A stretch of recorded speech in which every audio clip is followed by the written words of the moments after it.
विद्यार्थियों, गायत्री बालनी स्कूल डेगाना की ओर से ऑनलाइन क्लासेज में आपका स्वागत है। कल हमने बिंदुसार तक अध्ययन कर लिया था। आज हम मौर्य साम्राज्य के अंतर्गत सम्राट अशोक के बारे में अध्ययन करेंगे। कल हमने बिंदुसार के पुत्र अशोक के बारे में अध्ययन किया था कि अशोक ने अपने भाइयों के उत्तराधिकारी युद्ध से अपने भाइयों से उत्तराधिकारी युद्ध में संघर्ष किया था और अपने बड़े भाई सुसीम की हत्या कर दी थी। अपने बड़े भाई सुसीम की हत्या कर दी थी और अपने 101 भाइयों के साथ संघर्ष किया था और 273 में राजगद्दी पर अशोक बैठा था। अशोक को 269 ईस्वी में अशोक राज सिंहासन पर बैठा था। राज्याभिषेक हुआ था। अशोक का राज्याभिषेक 269 ईस्वी में हुआ था। ये जो 4 सालों का अंतर है, ये अंतर क्यों आता है? क्योंकि 4 साल तक अशोक ने अपने भाइयों से संघर्ष किया था और उसके बाद ही अशोक का राज्याभिषेक 269 ईसा पूर्व में हुआ था। अब हम सम्राट अशोक के बारे में अध्ययन करते हैं कि सम्राट अशोक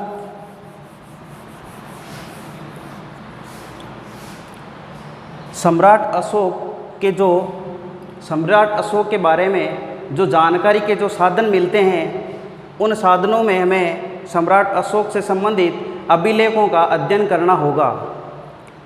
सम्राट अशोक के बारे में हम जिन अभिलेखों का अध्ययन करेंगे, अभिलेख, ये जो अभिलेख है, अभिलेख होते क्या हैं? अभिलेख क्या होते हैं? तो अभिलेख ऐसे लेख हैं जिनसे हमें सम्राट अशोक के बारे में जानकारी मिलती है। ये जो अभिलेख हैं, ये अभिलेख 4 लिपियों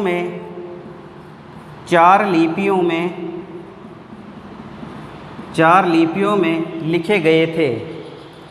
ये जो लिपियां हैं ब्राह्मी, खरोष्टी, अरेमाइक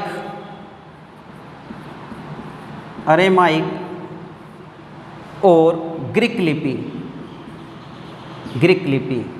इन 4 लिपियों में अशोक के अभिलेखों को लिखा गया था। और ये जो लिपियां हैं, इन लिपियों की जो भाषा थी, अशोक के अभिलेखों में जो भाषा थी, वो भाषा थी प्राकृत भाषा। इसके अलावा जो अशोक के अभिलेख हैं, सर्वप्रथम अशोक के अभिलेखों को खोजने का जो काम किया था, वो किया था एक अंग्रेज़ विद्वान है। इन्होंने 1750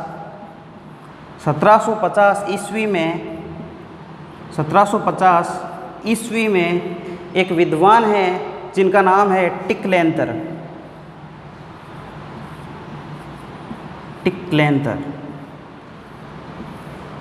टिकलेंतर के द्वारा अशोक के अभिलेखों को खोजा गया था। इसके अलावा जो अशोक के अभिलेख हैं, इनको पढ़ने का जो काम किया था, सर्वप्रथम एक अंग्रेज़ विद्वान है जिन्होंने 1837 ईस्वी में पढ़ने का काम किया था। अर्थात जो अशोक के अभिलेख हैं, इनको खोजने का काम तो 1750 में टिकलेंतर ने किया था और इनको पढ़ने का काम जेम्स प्रिंसेप 1837 में जेम्स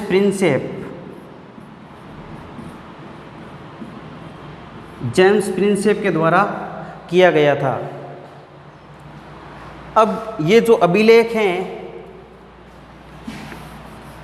अशोक के जो अभिलेख हैं, इन अभिलेखों को, अशोक के अभिलेखों को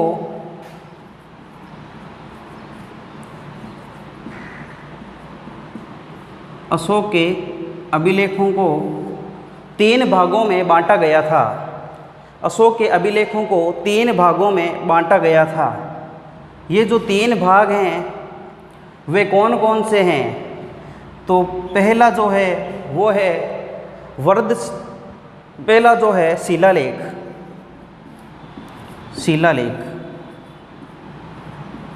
शिलालेख। और जो दूसरा भाग था वो था स्तंभलेख,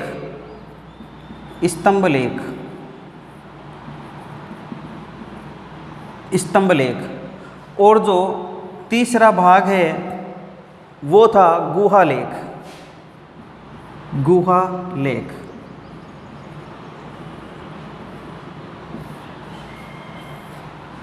अब यदि हम शिलालेख की बात करते हैं तो शिलालेख होते क्या हैं? शिलालेख का मतलब होता है बड़े बड़े पत्थर,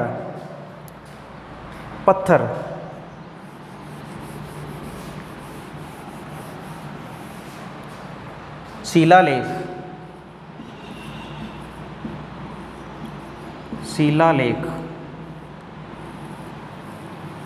ये जो शिलालेख है, शिलालेख का मतलब होता है पत्थर या चट्टान। पत्थरों पे लिखे हुए जो अशोक के लेख हैं उन्हें शिलालेख कहा जाता है। और जो स्तंभलेख होते हैं,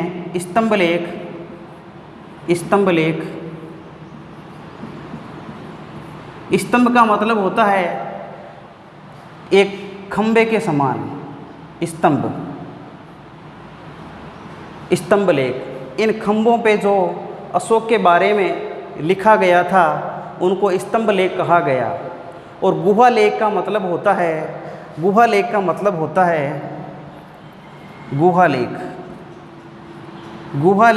होता है गुफा में लिखे गए लेख। यानी कि जैसे ये गुफा है और गुफा पर्वतों के अंदर गुफाएं होती है, इन गुफाओं में अशोक के बारे में जो भी लेख लिखे होते थे उन्हें गुहालेख कहा जाता था। इसके बाद अब हम शिलालेख के बारे में अध्ययन करते हैं कि शिलालेखों के माध्यम से अशोक की कौन कौन सी जानकारियाँ मिलती है। अब शिलालेख 2 प्रकार के होते हैं। एक तो वृद्ध शिलालेख यानी कि बड़े शिलालेख।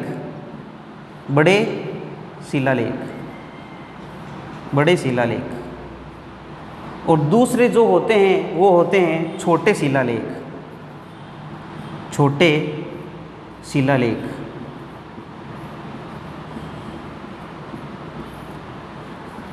बड़े शिलालेख का मतलब होता है कि बड़े बड़े जो पत्थर होते हैं, बड़ी बड़ी जो चट्टानें होती है, बड़े बड़े पत्थर होते हैं, इन पत्थरों पे जो अशोक के अभिलेख उत्कीर्ण हैं उन्हें हम वृद्ध शिलालेख या बड़े शिलालेख कहते हैं। और जो छोटे शिलालेख हैं इसका मतलब होता है कि छोटे छोटे जो पत्थर होते हैं, छोटे छोटे पत्थर, इन छोटे छोटे पत्थरों पे जो अशोक के शिलालेख उत्कीर्ण हैं उन्हें हम छोटे शिलालेख कहा करते हैं। अब हम अशोक के जो बड़े शिलालेख हैं उनके बारे में अध्ययन करेंगे। बड़े शिलालेख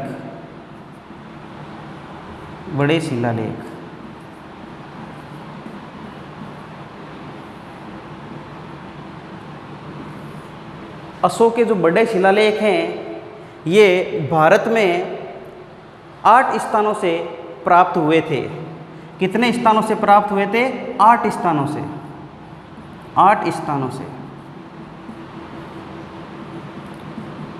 ये 8 स्थान कौन कौन से थे? तो इन 8 स्थानों का यदि हम अध्ययन करें तो 8 स्थानों में सबसे पहले आता है शाहबाजगढ़ी।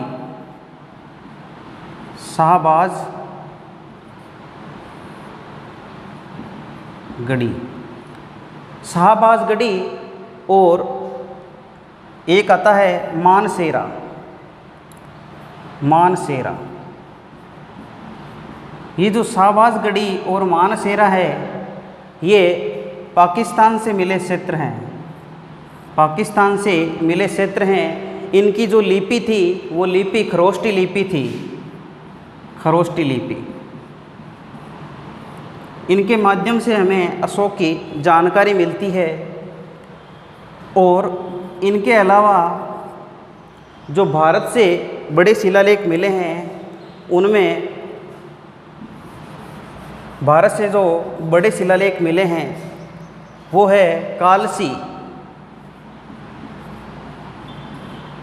कालसी, ये कालसी है, ये उत्तरांचल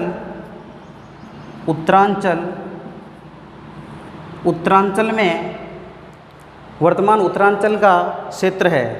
इसके बाद कालसी के बाद सोपारा। सोपारा, ये सोपारा महाराष्ट्र का क्षेत्र है। महाराष्ट्र का क्षेत्र है। और गिरनार, ये गिरनार गुजरात का क्षेत्र है। गुजरात का क्षेत्र है। और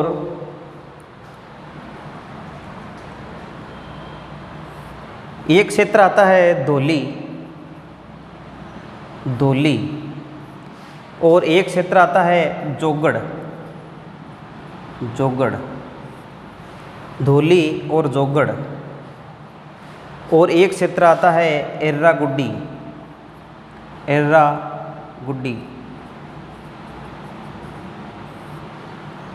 अब जो ये धौली क्षेत्र है और जोगड़ क्षेत्र है ये दोनों उड़ीसा में हैं।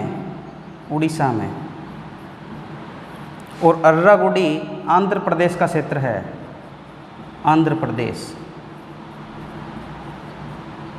इस प्रकार अशोक के जो बड़े शिलालेख हैं इन 8 स्थानों से प्राप्त हुए हैं। और ये जो शिलालेख हैं इन शिलालेखों में 14 बड़े शिलालेख प्राप्त हुए हैं। 14 बड़े शिलालेख प्राप्त हुए हैं।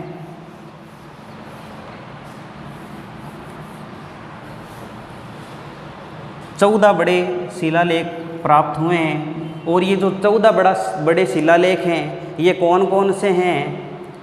तो इन 8 स्थानों से प्राप्त जो शिलालेख है, बड़े शिलालेख हैं, उनमें पहला जो वृद्ध शिलालेख है या बड़ा शिलालेख है उसमें ये बात लिखी हुई थी कि पशु वध निषेध। पशु वध निषेध अर्थात अशोक के साम्राज्य में जो पशु होते हैं उनको नहीं मारा जाएगा। और जो राजकीय पाकशालाएँ होती थी उनमें अनिवार्य रूप से इनको प्रतिबंधित कर दिया गया। और यदि ज़्यादा आवश्यक हो तो 2 मोर और 1 हिरण के अलावा ज़्यादा पशुओं की हत्या नहीं की जा सकती। इसके अलावा जो दूसरा वृद्ध शिलालेख है इसमें अशोक ने पड़ोसी राज्यों का उल्लेख किया है। पड़ोसी राज्यों का उल्लेख किया है। पड़ोसी राज्यों का उल्लेख। साथ में ये जो पड़ोसी राज्य हैं, पड़ोसी राज्यों का जैसे कि चेर है, सत्यपुत है, और साथ में जो सीरिया का एक शासक था जिसका नाम एंटियोकस प्रथम था। एंटियोकस प्रथम। इस एंटियोकस प्रथम का भी इसी वृद्ध शिलालेख में उल्लेख मिलता है। और इस दूसरे जो शिलालेख में है चिकित्सालय की बात कही गई है। चिकित्सालय में जानवरों और मनुष्य दोनों का इलाज हुआ करता था। तो दूसरे शिलालेख में ये बातें लिखी हुई थी। अब जो अशोक का तीसरा बड़ा शिलालेख है, वर्ध शिलालेख है, उसमें युक्त रज्जुक और प्रादेशिक, युक्त रज्जुक और प्रादेशिक, इन 3 अधिकारियों की नियुक्ति की गई थी। इन 3 अधिकारियों की नियुक्ति की गई थी और ये जो अधिकारी थे, अधिकारियों की नियुक्ति की गई थी। ये अधिकारी थे जो कि प्रदेश का दौरा किया करते थे। प्रदेश का दौरा, प्रदेश का दौरा मतलब प्रदेश के अंदर किसी व्यक्ति को कोई समस्या न हो, प्रजा में शांति बनी रहे, इसीलिए ये प्रदेश का दौरा करते थे। और जो चौथा बड़ा शिलालेख है उसमें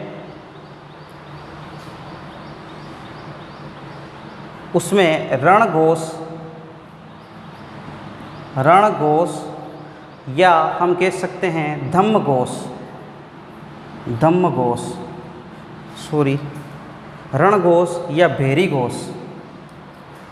रणघोष या भेरी घोष के स्थान पे धम्मघोष का पालन किया जाएगा। चौथा जो बड़ा शिलालेख है, इसमें रणघोष या भेरी घोष की जगह धम्मघोष का पालन किया जाएगा। ये जो रणघोष है या भेरी घोष है, ये क्या होता था कि युद्ध में बड़े बड़े जो बजाने के वाद्य यंत्र होते थे उन्हें भेरी घोष कहा जाता था। और उन्हीं के स्थान पे धम्मघोष यानी शांति, दया और विनम्रता से संबंधित जो नैतिकता से जुड़े हुए मुद्दे होते हैं उन पे बातचीत की जाती है। इसे ही धम्मघोष कहा गया। और साथ ही जो प्रेम की बातें इसमें कही गई थी। और जो 5वां बड़ा शिलालेख है, इस 5वें बड़े शिलालेख में धम्म महामात्र की नियुक्ति का उल्लेख किया गया है। धम्म महामात्र की नियुक्ति का उल्लेख किया गया है। ये जो धम्म महामात्र है, ये क्या करता था, ये प्रजा के अंदर यदि कोई व्यक्ति गुनाह करता था और उसे जेल हो जाती थी, तो उनके परिवार वालों की आर्थिक स्थिति का ध्यान रखना और साथ में जो बंदी होते थे उनके कारावास की जो सज़ा होती थी उनको कम कराने का काम ये धम्म महामात्र किया करते थे। और प्रजा में शांति स्थापित करने का काम ये धम्म महामात्र किया करते थे। इसके अलावा जो छठा बड़ा शिलालेख है, इसमें धम्म श्रवण, छठा जो शिलालेख है इसमें प्रजा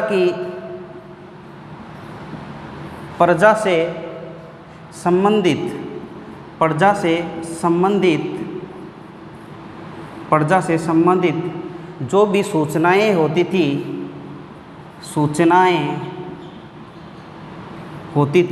प्रजा से संबंधित जो भी सूचनाएं होती थी उन सूचनाओं को एक प्रतिवेदक के द्वारा सम्राट तक पहुंचाया जाता था।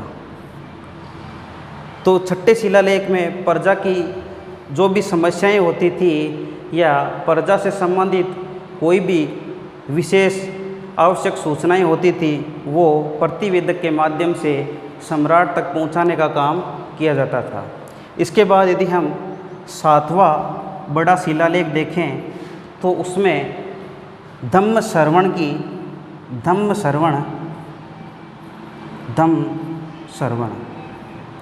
धम्म श्रवण का मतलब होता है कि धम्म के अनुसार अपना आचरण करना, धम्म के अनुसार अपना आचरण करना और धम्म जैसी बातें, धम्म में जो लिखी हुई बातें हैं उनको सुनना और ग्रहण करना। इसके अलावा जो 8वां बड़ा शिलालेख है उसमें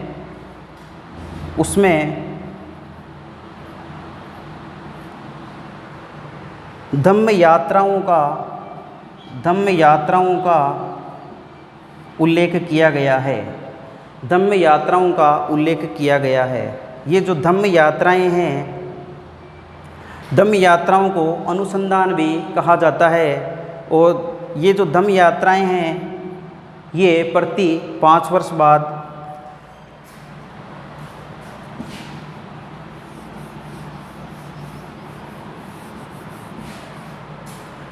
ये जो धम्म यात्राएं हैं, धम्म यात्राएं अशोक के समय प्रांतों में प्रति 5 वर्ष बाद ये यात्राएं निकाली जाती थी, प्रति 5 वर्ष बाद। और 2 प्रांत ऐसे थे जिनमें तक्षशिला और उज्जैन या अवंती, इनमें प्रति 3 वर्ष में ये यात्राएं निकाली जाती थी। 3 वर्ष में यात्राएं निकाली जाती थी। इसके बाद यदि हम 9वां बड़ा शिलालेख देखें तो वह है धम्ममंगल।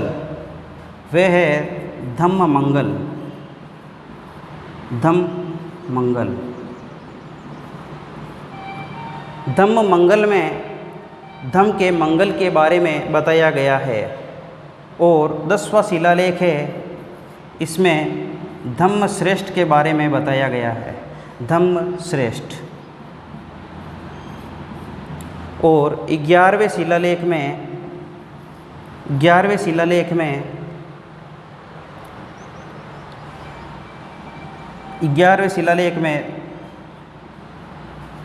धम्म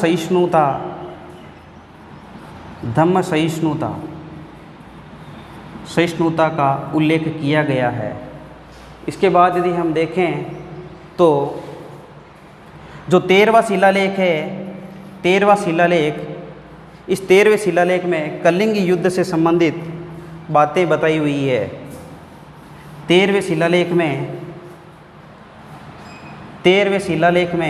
कलिंग युद्ध से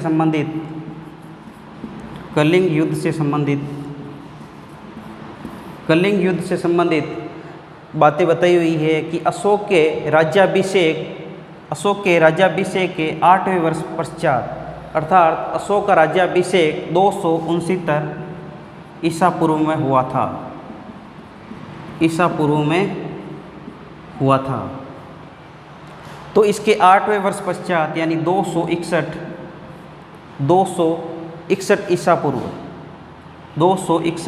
ईसा पूर्व में कलिंग युद्ध हुआ था।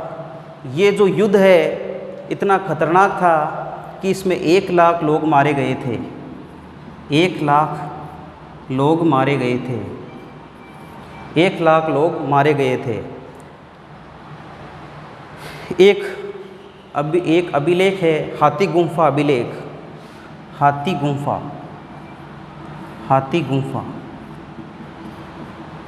इस अभिलेख में ये उड़ीसा से प्राप्त हुआ था। इस अभिलेख के आधार पर ये पता चलता है कि उस समय जो कलिंग का राजा था वो था नंदराज।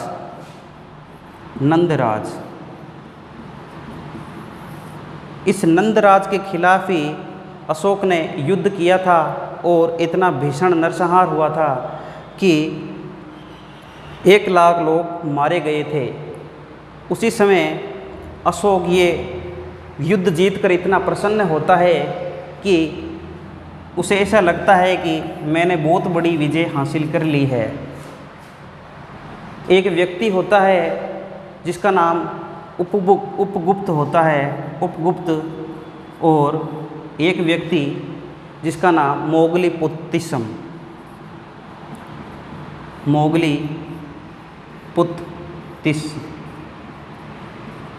मोगलीपुत्तिस। ये जो उपगुप्त और मोगलीपुत्तिस है, ये अशोक को बताते हैं कि तूने इन लाशों पे विजय हासिल की है। इसलिए अशोक का मन द्रवित हो जाता है और अशोक इस युद्ध के पश्चात ये सौगंध खाते हैं कि मैं भविष्य में कभी युद्ध नहीं लड़ूंगा और मैं बौद्ध धर्म को ग्रहण करता हूँ। इसके पश्चात अशोक ने अपने जो हथियार थे वो पर्वत से नीचे फेंक दिए और शपथ खाता है कि भविष्य में कभी युद्ध नहीं लड़ूंगा। इसके बाद अशोक है, इसके बाद जो कलिंग युद्ध के पश्चात जो अशोक का 14वां शिलालेख है, ये जो 14वां शिलालेख है इसमें प्रजा के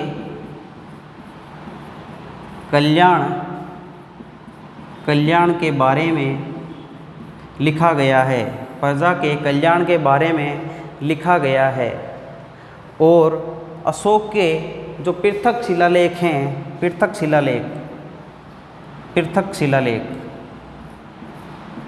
ये पृथक शिलालेख कौन से थे? तो धौली और जोगड़ से जो शिलालेख प्राप्त हुए थे, धौली व जोगड़,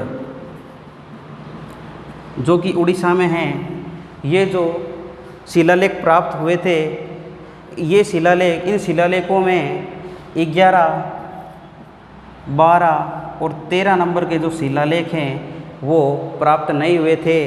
इनकी जगह पे एक शिलालेख मिला जिसमें ये लिखा हुआ था कि सारी प्रजा मेरी संतान है, सारी प्रजा मेरी संतान है।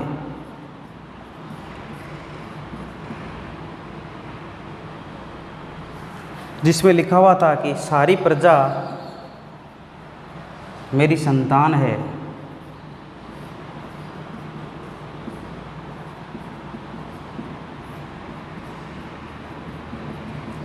इसी से ये मालूम होता है कि अशोक ने पश्चाताप की अग्नि में जलकर ये शिलालेख लिखवाया था। अब जो अशोक ने जिन शिलालेखों में धम्म का वर्णन किया था, धम्म का वर्णन किया था, ये धम्म क्या है? तो इस धम्म के बारे में अशोक ने द्वितीय स्तंभ लेख में ये प्रश्न किया था कि धम्म क्या है, और खुद ने ही उत्तर दिया था कि अपासीनव,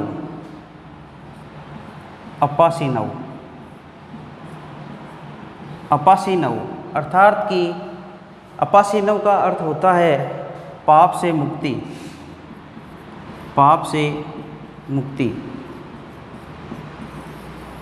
अपासीनव का अर्थ होता है पाप से मुक्ति। तो अशोक ने ये कहा कि पाप से मुक्ति, दया की भावना और कल्याण की इच्छा यदि मनुष्य के मन में हो तो वही धम्म है, और जो नैतिक चरित्र से संबंधित जो बातें होती है वही धम्म है। अब इसके बाद अशोक ने धम्म की परिभाषा दी थी स्वयं ने ही।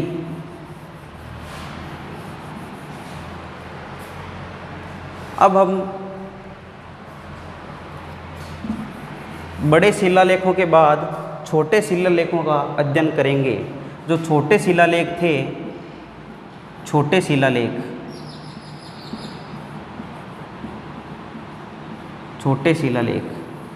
ये जो छोटे शिलालेख हैं, इन शिलालेखों में 3 महत्वपूर्ण शिलालेख हैं, जो कि 4 शिलालेख हैं। मास्की, गुज्जरा, 3 शिलालेख तो कर्नाटक से प्राप्त हुए थे और 1 शिलालेख एमपी से प्राप्त हुआ था। तो ये जो गुज्जरा शिलालेख है ये एमपी यानी कि मध्य प्रदेश से प्राप्त हुआ था, मास्की, कुजरा, उदयगोलम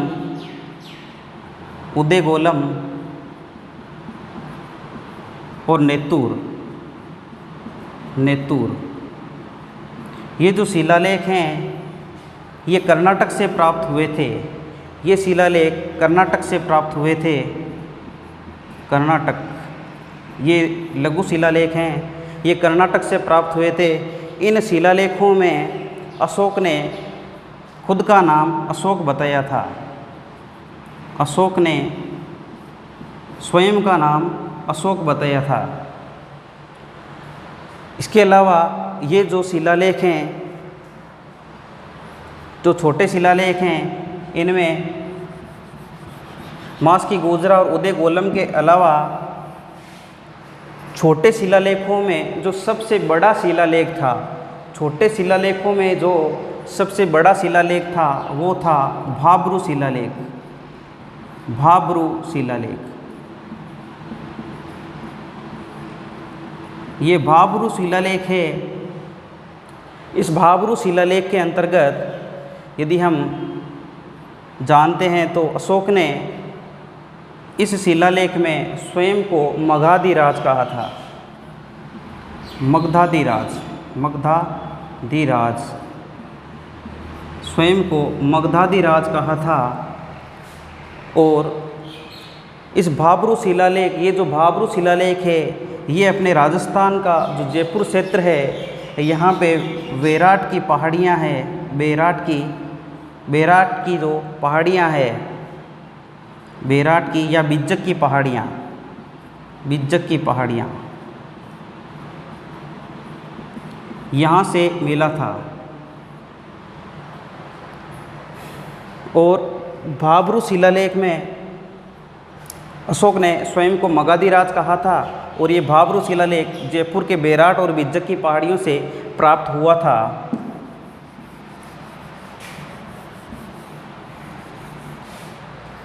छोटे शिलालेखों के बाद में यदि हम